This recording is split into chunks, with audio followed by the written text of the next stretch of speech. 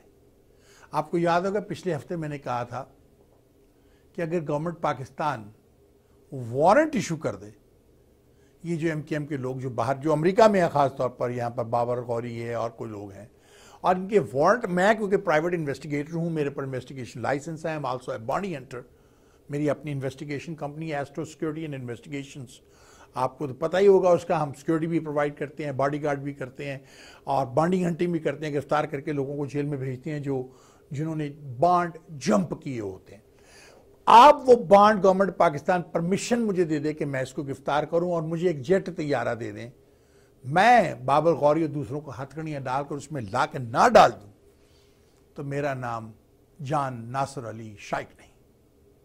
میں آپ سے وعدہ کرتا ہوں، میں لا کے پاکستان میں اس کو پھینک دوں گا، لا کے عدالت کے سامنے. ان ڈاکوؤں کو اب وہ پوچھنا یہ ہے کہ یہ جو اسلحہ قبرستان سے نکلا ہے، کیا جو الزام لگتا تھا بابر غوری پہ جب یہ پورٹ کا منسٹر تھا تو بہت سے کنٹینر غائب ہو گئے تھے، ان میں اسلحہ آیا تھا، تو کیا ایم کیو ایم کو یہ اسلحہ را دے رہی تھی پاکستان پر حملہ کرانے کے لیے؟ یہ سوچنے کی بات ہے. ہمارے ہیوسٹن میں ایک لڑکا ہے، بھارتی حیدرآباد دکن کا، وہ اکثر و بیشتر پاکستان کی ہر پارٹی میں ہوتا ہے، اسے کہیں بھی انوائٹ نہ کرو تو وہاں ہوتا ہے. اس کے بارے میں ایک ایسی بات کہیں سے مجھے پتا چلی، میں سورس تو نہیں بتا سکتا، کہ وہ ہو سکتا ہے کہ را کے لیے کام کر رہا ہو. اب وہ ہمارے ساتھ بیٹھتا ہے، اٹھتا ہے، سب کچھ کرتا ہے، بڑی غربت کی زندگی گزارتا ہے. یہی تو ایک طریقہ ہے کہ آپ نوٹ ہی نہیں کر سکتے. ناظرین، یہاں پر ایک بات اور کہوں گا کہ ہمارے پاکستان کی تباہی میں بہت بڑا ہاتھ ہمارے علماء دین کا بھی ہے.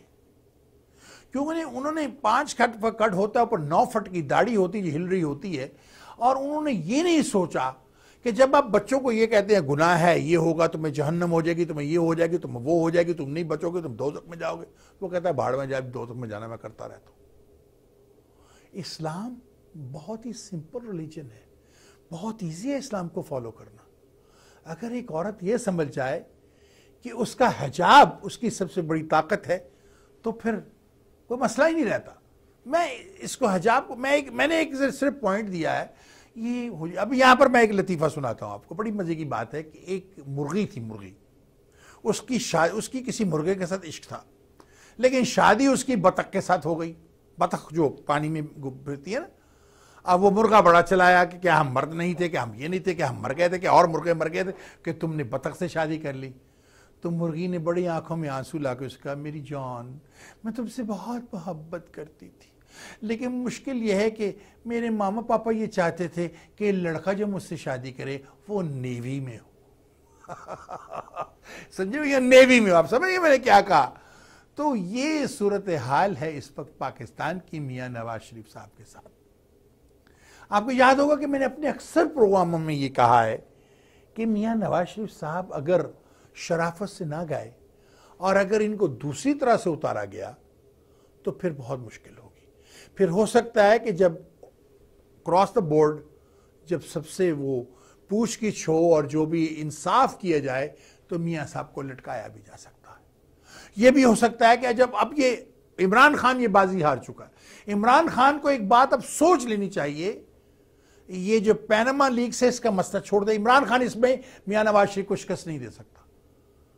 وہ اس کی اب وہ تھوڑی سی نا ادھر ہو گئی کہ اس کی بھی عمران خان کی بھی کچھ چیزیں نکل آئی ہیں تو تھوڑا سا نا وہ رخ بدل گیا, کمپس نے ذرا جہاز نے رخ بدل لیا.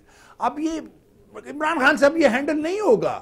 اور دوسری عمران خان کی پرابلم یہ ہے کہ وہ اتنا عقل مند, اتنا میچیور سیاستدان نہیں ہے.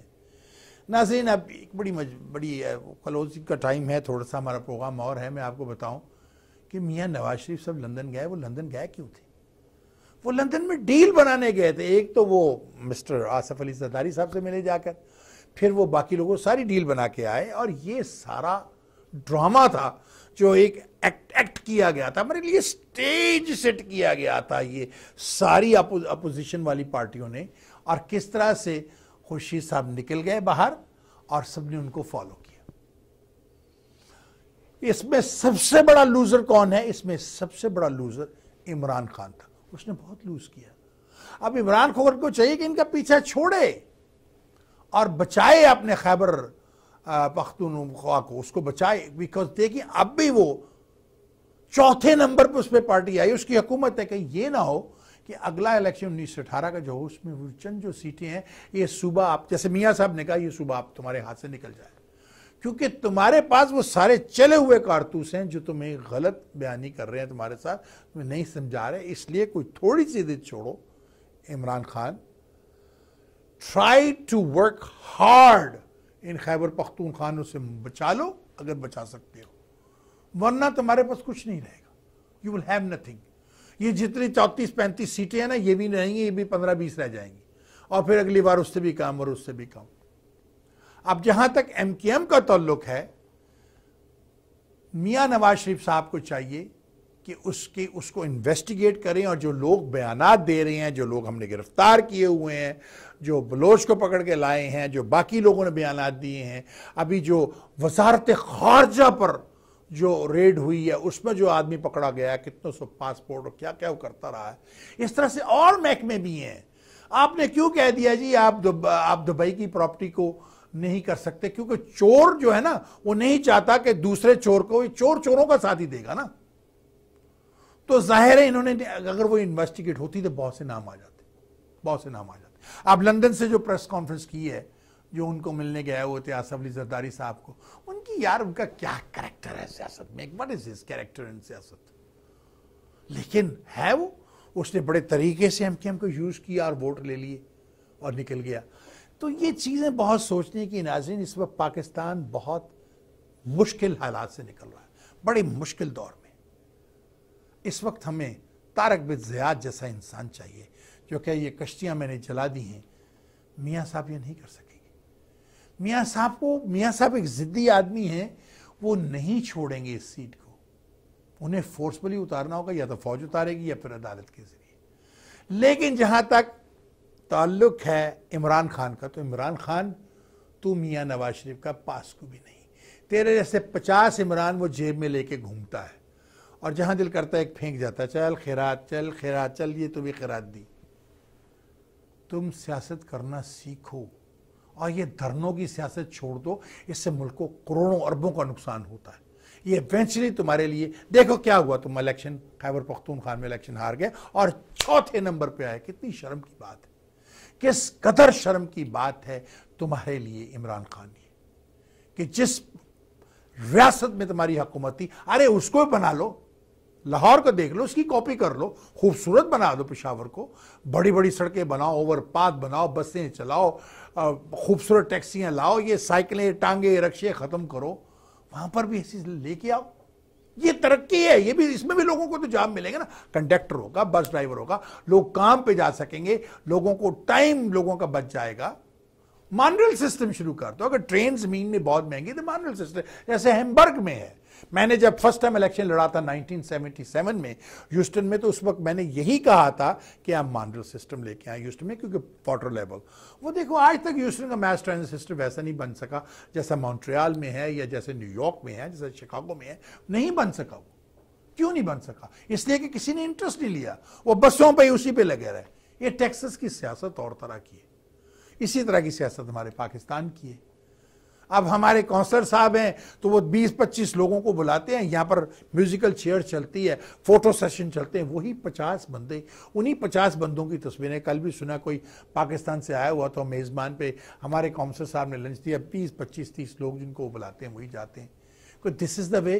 کیوں پاکستان سے آئے لوگوں کو کی آپ بے عزتی کرواتے ہیں کہ 25 لوگ ہی ہیں یہاں پر, وہی 40-50 لوگ, وہی اس کا دوست, اس کا دوست, اس کا دوست, اس کو جاننے والا, اس کو جاننے والا, اس کو جاننے والا. یہ پاکستان نہیں ہے. 1 لاکھ سے اوپر, 1.25 لاکھ کے قریب پاکستانی اس شہر میں رہتے ہیں. ذرا سوچیں کہ اگر ہم سب مل جائیں آپس میں, سب آرام سے بیٹھ کے چلیں, بلکہ ایک دوسرے کو ریسٹورنٹ میں بیٹھ کے نہ کوسیں, تو پاکستان کہاں سے کہاں جا سکتا ہے. ناظرین, اس وقت پاکستان کے جو حالات ہیں وہاں پر میاں نواز شریف کو ایک بڑا ہی ٹف سٹیپ لینا پڑے گا. انہیں ایونچولی جانا ہی ہے, انہیں جانا پڑے گا, بچیں گے نہیں اس میں سے وہ. ہاں, یہ پاسبل ہے کہ وہ اپنی حکومت پوری کر دیں لیکن واپس نہیں آئیں گے. بڑی پیاری چال میاں صاحب نے چلی, میں مان گیا ان کی چال کو. اب پھر وہ دورے پہ جا رہے ہیں, پھر لندن جانے کی بات کر رہے ہیں چند دنوں میں. میاں صاحب نے انہوں نے دکھا دیا, جیسے وہ بدماشی پہ آ جاتا نا آدمی کو, تو منو جانتا نہیں میں لاقیدہ بدماش ہوں. میاں صاحب نے دکھا دیا کہ میرا کچھ نہیں بگاڑ سکتے تم. اور واقعی عمران خان, تم میاں نواز شریف کا کچھ نہیں بگاڑ سکتا. میاں صاحب, آپ کو پھر ایک دفعہ مشورہ دیتا ہوں, ایک کشمیری بھائی ہونے کے ناطے, ایک پاکستانی امریکن ہونے کے ناطے میں آپ کو ایک مشورہ دیتا ہوں. اپنی بیٹی مریم نواز صفدر کو وزارت خارجہ میں لے آئیے, خدا کے لیے اسے سکھائیے اور اسے وزیر خارجہ بنا دیجیے. پاکستان کی پرابلم یہ ہے کہ جمہوریت میاں نواز شریف, ترقی میاں نواز شریف, انویسٹمنٹ میاں نواز شریف, ہر چیز میاں شریف, ملک سے آنا ہے جانا میاں نواز شریف, ہر چیز آپ کر رہے ہیں, ہر چیز آپ ہیں. میاں نواز شریف ہے تو وہی ہے, میاں کوئی کرنا ہے تو سب Mian Nawaz Sharif. So we have to think about that and we have to stop that. ناظرین, میرے جانے کا ٹائم ہے. جانے سے پہلے میں ہمیشہ یہ کہتا ہوں آپ سے, آپ کو یاد ہوگا کہ آپ نے اپنی دکھتی ہوئی آنکھوں سے مجھے دیکھا, سنتے ہوئے کانوں سے مجھے سنا, دھڑکتے ہوئے دل سے مجھے محسوس کیا, اور چلتے ہوئے دماغ سے سوچیے کہ جو باتیں میں نے کی ہیں کیا ان میں کوئی سچائی ہے. اگر سچائی ہے تو پھر مجھے سپورٹ کیجیے. آخر میں یہ بات کرنا بھول گیا میں کہ ہم نے گوادر $2.5 ملین میں خریدا تھا مسقط سے, اور یہ ایوب خان کے ساتھ ہارون صاحب بیٹھے تھے, انہوں نے بیٹھ کے بنایا تھا. یہ سمارٹسٹ موو تھی گورنمنٹ آف پاکستان کی. اسی طرح سے جو وزیرستان میں اوپر جو علاقہ تاجکستان کے ساتھ لگتا ہے تھوڑا 5-7 میل کا, وہ ہمیں افغانستان سے خرید لینا چاہیے. معدنیات ہیں وہاں پر, وہ ہمیں خرید لینا چاہیے تاکہ ہمارا ڈائریکٹ بارڈر تاجکستان کے ساتھ چلے جائے, ہمیں افغانستان کے اندر سے گزر کر نہ جانا پڑے. اس پر کوئی زور نہیں دے رہا, میں نے بار بار کہا ہے, گورنمنٹ کو لکھا بھی ہے. اور آخر میں یہ بات ضرور کہوں گا کہ بھارت پر پاکستان کو جتنی جلدی ہو حملہ کرنا چاہیے. نقصان بہت ہوگا پاکستان کا, میں جانتا ہوں, لیکن بھارت کی ہم کمر توڑ دیں گے, وہ 50 سے 100 سال تک پاکستان کی طرف دیکھ نہیں سکے گا. اور کشمیر آپ کو کبھی نہیں ملے گا, کبھی نہیں ملے گا. ملے گا تو صرف جنگ سے ملے گا, اور کبھی نہیں ملے گا. اور اس دفعہ سفید ہاتھی اور جو 2 لوگ ہیں 10-15 دن کے لیے خاموش, 8-10 دن کی تو جنگ ہوتی ہے, اس کے بعد سب ٹھیک ہو جاتا ہے. 8-10 دن میں ہم بھارت کو تباہ و برباد کر کے رکھ دیں گے. وہ بھی ہمیں برباد کریں گے, وہ بھی ہمارا بہت نقصان کریں گے. ظاہر ہے انہوں نے ہاتھوں میں چوڑیاں تو نہیں ڈالی ہوئی ہیں, لیکن جتنا نقصان بھارت کا ہوگا اتنا پاکستان کا نہیں ہوگا. سوچیں میں نے کیا کہا ہے. ہاں, کہتے ہیں جی ہر بات کی, ہر جنگ کوئی ہر چیز کا آنسر نہیں ہے. اسلام تو بڑا پیس کا مذہب ہے. ہم یہ پیس کا مذہب کہہ کے پستے چلے جا رہے ہیں. کس طرح سے فلسطین میں انہوں نے بچوں کو مارا. وہ جب چاہیں یہودی آ کے مسلمان بچوں کو مار دیں, یہ جائز ہے؟ ہاں, ہم بڑے پیسفل ہیں. ہم پیسفل ہیں, وہ پیسفل تو نہیں ہے نا. دوسرے کو بھی تو دیکھیں کس طرح سے کشمیر پہ بچیوں کو ریپ کیا جاتا ہے اور مار دیا جاتا ہے. کیا کیا جاتا ہے ان کے ساتھ. ہاں ہم بڑے پیسفل ہیں، ہم بڑے پیسفل ہیں، لیکن وہ تو پیسفل نہیں ہے نا، بدمعاش کے ساتھ بدمعاش بننا پڑتا ہے۔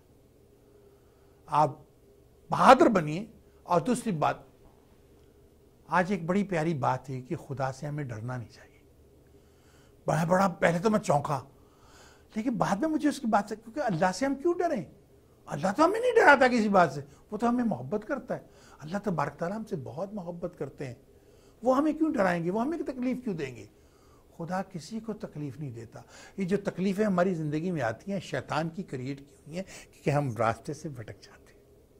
اگر ہم راستے پہ رہیں تو خدا تو ہم سے اتنی محبت کرتا ہے، اتنی محبت کرتا ہے، وہ ہمیں لاتا کیوں اس دنیا میں؟ وہ اگر ہم سے اسے پیار نہ ہوتا تو سوچیں۔ کبھی یہ نہ کہیں کہ مجھے اللہ سے ڈر لگتا ہے، کہ میں اللہ سے محبت کرتا ہوں۔ ہمیشہ کہیں مجھے اللہ تم سے بہت محبت ہے، نہ کرو اللہ میں تم سے بہت ڈرتا ہوں۔ اللہ کسی کو نہیں ڈراتا، اللہ پیار کرتا ہے اور پیار دیتا ہے، پیار بانٹتا ہے۔ ہم سے محبت کرتے ہیں اللہ تبارک تعالیٰ۔ آقا محمد مصطفیٰ اپنی امت سے محبت کرتے تھے، اور اب بھی جہاں بھی وہ اللہ تبارک تعالیٰ کے پاس ہیں وہاں سے بھی وہ ہمیں بلیسنگ بھیجتے ہیں۔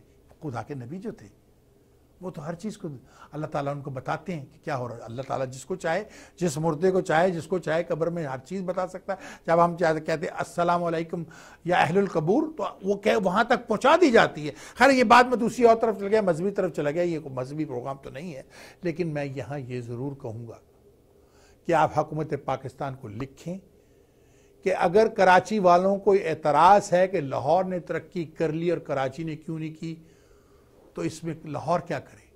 کراچی کا جو وزیر اعلیٰ ہے یہ تو اس کو سوچنا چاہیے تھا، اس کے میئر کو سوچنا چاہیے تھا۔ ہم لاہور کے وزیر اعلیٰ نے لاہور کو ترقی دلوائی۔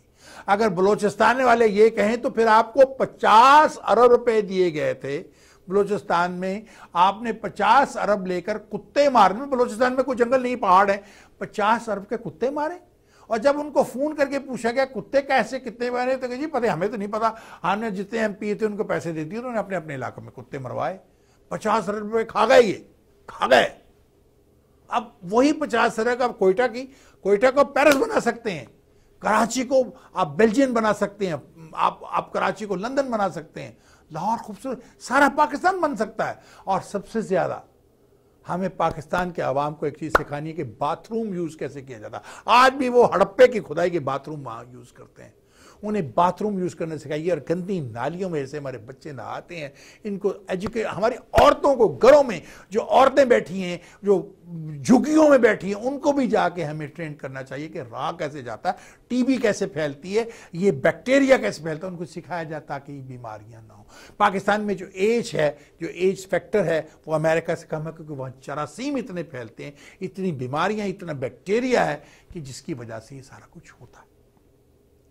تو ناظرین میں چلتا ہوں، وقت کچھ تھوڑا سا زیادہ ہو گیا۔ چلنے سے پہلے میں ہمیشہ آپ سے یہ کہتا ہوں، میں اکیلا ہی چلا تھا جان بے منزل، مگر لوگ ساتھ آتے گئے، کارواں بنتا گیا۔ اور میری ماں کے وہ الفاظ، تند یہ باد مخالف سے نہ گھبرائے عقاب، یہ تو چلتی ہے تجھے اونچا اڑانے کے لیے۔ یاد رکھیے، forget about the rest, what TV is the best۔ اللہ حافظ۔ پاکستان زندہ ہو، پائندہ باد۔